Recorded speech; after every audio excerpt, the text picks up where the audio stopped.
नमस्कार भाइयों, मैं संजय कुमार और संजय मिक्स टेक में आपका स्वागत है। आज मैं बताऊंगा ऐसे फॉल्ट के बारे में। हैंड ग्राइंडर मशीन जो आप देख रहे हैं, इसमें एक ऐसा फॉल्ट आ जाता है, ना तो आपने कभी सुना होगा, ना देखा होगा, ना ही किसी मैकेनिक ने आज तक आपको बताया होगा। और यह एक ऐसा फॉल्ट है जिसके बारे में बताने जा रहा हूँ। यह हैंड ग्राइंडर चाहे नया हो चाहे पुराना हो, ये हर किसी भी मशीन में फॉल्ट आ सकता है।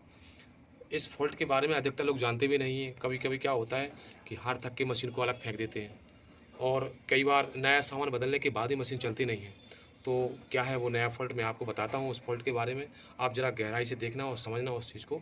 ये ऐसा फॉल्ट है जो आपको ना तो कभी देखने को मिलेगा, ना आपने ऐसा कभी वीडियो देखा होगा इसके बारे में, जो मैं आज बनाने जा रहा हूँ। आइए इसको हम खोल के आपको विस्तार से बताते हैं, ताकि आप इसके बारे में संपूर्ण जानकारी आपको हो जाए। देखिए, इसको हम पहले खोलते हैं।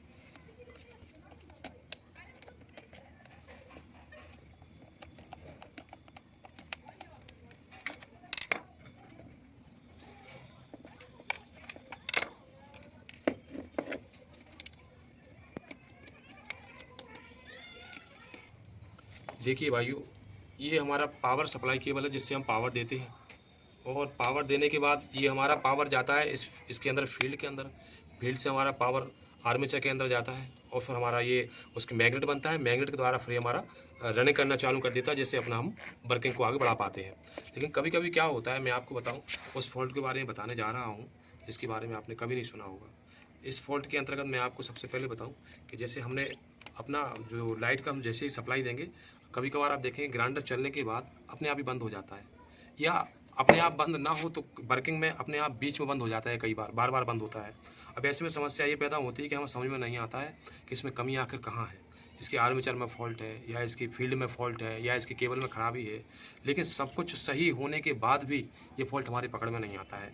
जब हम अपना केबल लाइट में लगाते हैं तो केबल सही से काम कर रहा होता है, मशीन से चेक करते हैं अपना, ये हमारा केबल एकदम सही होता है, इसकी सप्लाई यहाँ से जाती हुई यहाँ तक सप्लाई सही आ जाती है।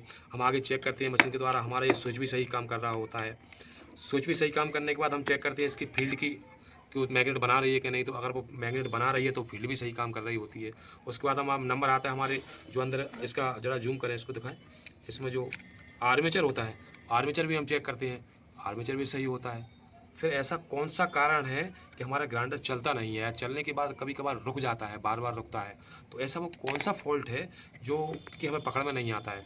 और कई बार तो बड़े बड़े मैकेनिक भी इस फॉल्ट को ना पकड़ने में नाकाम होते हैं, और वो भी चकरा जाते हैं। लेकिन मैं आज इसी थ्योरी को आगे बढ़ाते हुए आपको बताऊंगा उस फॉल्ट के बारे में, कि जो फॉल्ट आप एक बार देख लेंगे तो मैकेनिक की आपको ज़रूरत नहीं पड़ेगी, और अपना आप काम कर पाएंगे आगे।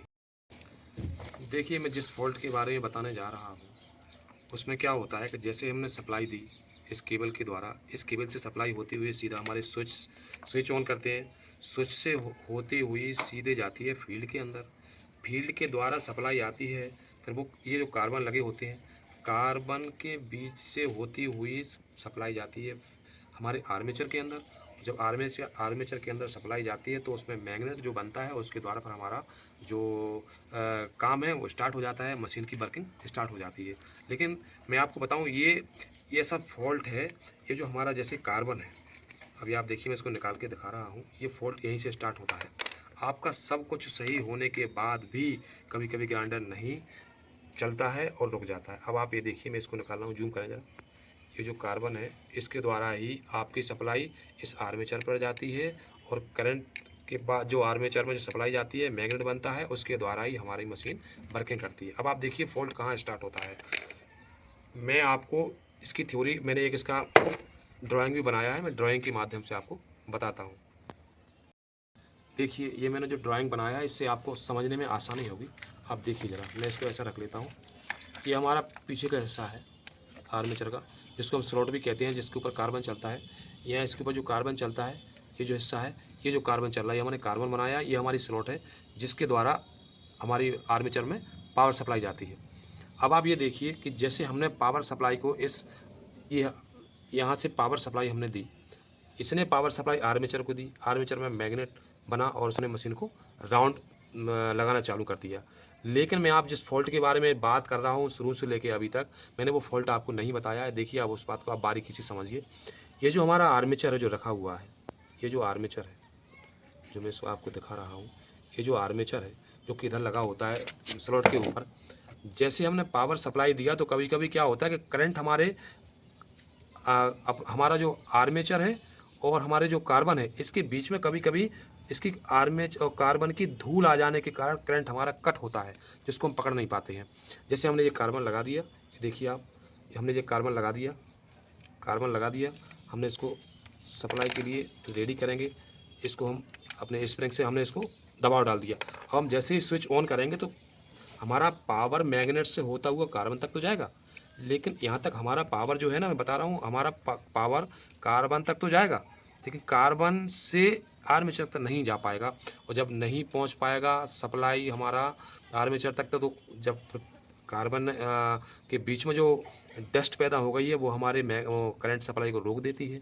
जब करंट की सप्लाई हमारे कार्बन और आर्मेचर के बीच में रुक जाएगी तो मैग्नेट कहाँ से बनाएगा और हमारी मशीन वर्किंग करना बंद कर देती है।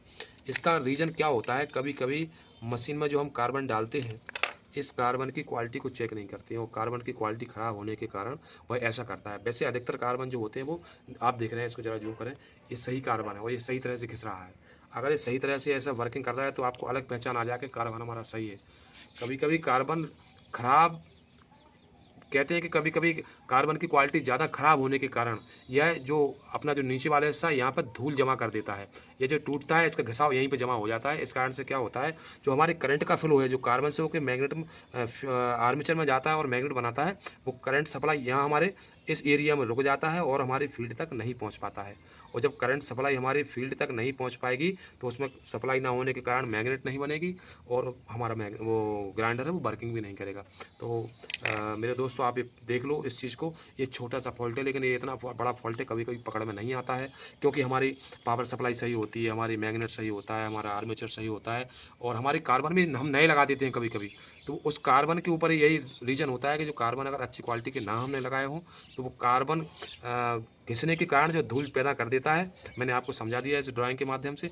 जैसे हमारे कार्बन है इसके जैसे हम पावर सप्लाई करते हैं तो हमारे कार्बन के और आर्मेचर के बीच में एक लेयर बन जाती है धूल की कार्बन की, जिससे हमारे करंट सप्लाई रुक जाती है। और ऐसा ये जैसे स्टार्ट करते हैं तो बार बार ऐसा होता है, तो बार बार ऐसे होने से हमारा ग्राइंडर रुकता है चालू होता है, रुकता है चालू हो जाता है और हमें बड़ी परेशानी होता है काम करने में।